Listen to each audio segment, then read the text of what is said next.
Hello, truth seekers, and welcome back to Unveiling History. Today, we're journeying to the southern tip of Africa, a land of breathtaking beauty, but also a land scarred by deep, often misunderstood divisions. South Africa. We're going to peel back the layers of a complex narrative, one often simplified or overlooked, the story of tribalism, its ancient roots, the brutal wars it fueled, and how a cunning outside influence exploited it to divide and conquer. The echoes of ancient divisions. For centuries before the arrival of European ships, what we now call South Africa was a vibrant tapestry of diverse peoples. We had the Amazulu, fierce and disciplined warriors who forged a mighty kingdom under leaders like Shaka.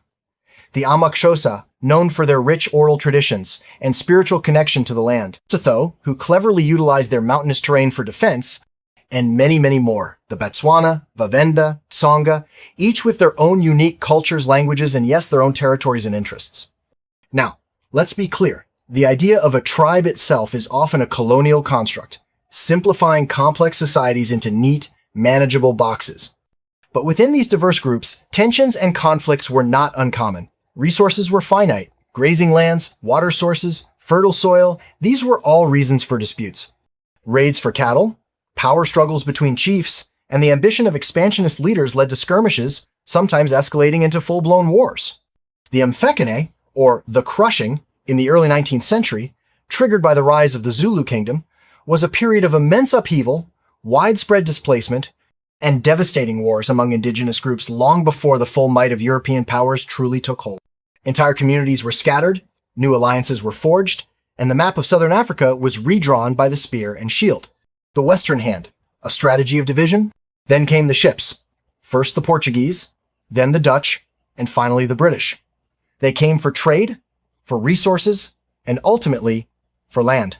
And they quickly observed the existing fault lines. They saw the independent kingdoms, the rivalries, the history of conflict, and a chillingly effective strategy began to emerge. Divide and conquer. Why fight every group simultaneously when you could turn them against each other? The Europeans skillfully exploited existing animosities, offering modern weapons to one side in exchange for alliances, or promising land and protection. Understood that a unified indigenous front would be an insurmountable obstacle, but a fragmented one? That was ripe for the taking. Imagine a chess game. The indigenous groups were powerful pieces, but often playing their own separate games. The Europeans, with their advanced weaponry and strategic cunning, became the grandmasters, moving the pieces to their advantage. They would sign treaties with one group, promising them dominion over another's land, knowing full well these promises were often designed to sow discord. They would back one chieftain against another, fueling internal power struggles that weakened the overall resistance. The legacy echoes in modern South Africa. The impact was devastating.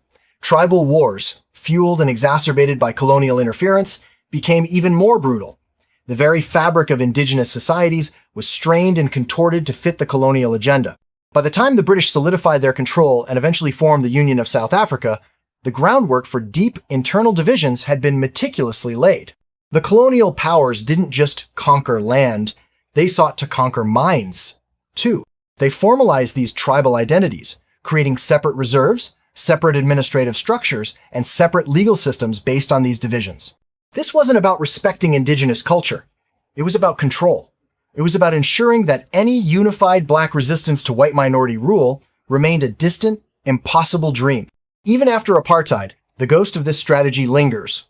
We still grapple with the legacy of these divisions, sometimes seeing them manifest in political discourse or social tensions. Understanding this history isn't about assigning blame to past generations. It's about recognizing the intricate web of forces that shaped a nation. It's about understanding how external manipulation amplified internal differences, leaving a complex inheritance for a diverse nation striving for unity. The story of tribalism in South Africa is a powerful reminder of how easily existing differences can be exploited. But it's also a testament to the resilience of people